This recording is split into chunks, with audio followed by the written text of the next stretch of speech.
In today's video, I'm going to teach you how to set up API access on Binance. This process is invaluable if you're looking to automate your trading, retrieve account information effortlessly, or integrate with third-party applications seamlessly. So, let's dive into the steps for creating and managing your API keys securely. First, make sure you're comfortably logged into your Binance account on your computer.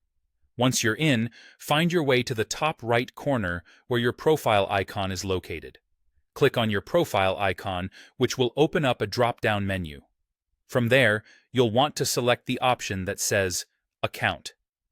This is your hub for managing various settings related to your account, including API management. Now, direct your attention to the API management section. This area is crucial for setting up communication between Binance and any external applications you want to use. Click on the Create API button here to get started. You'll next be prompted to enter a label or name for your API key. It's important to choose something descriptive yet simple, like Trading Bot, if that's the purpose you're using it for. This helps you easily identify the API key's purpose later on, especially if you end up creating multiple keys. Once you've named your API key, you'll need to complete Binance's two-factor authentication process. This is an essential security step that helps ensure that only you can make changes to your account. Whether you use an authentication app or another approved method, make sure you have this set up in advance to facilitate a smooth API creation process. After you've successfully completed the 2FA verification, your API key and secret key will be displayed. Now, this part is crucial. Save these keys securely, especially the secret key, as it will only be shown once.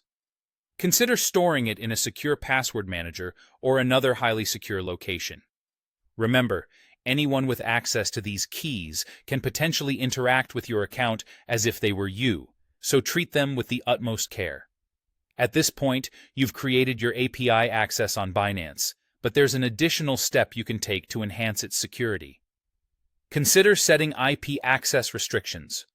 This means you can specify which IP addresses are allowed to use the API key, adding an extra layer of protection by ensuring that only requests from designated addresses are permitted. And there you have it. You've now successfully set up API access on Binance. This capability opens up a whole new world of possibilities for your trading and account management. Remember to safeguard your keys as if they were the keys to your safe, and as always, happy trading.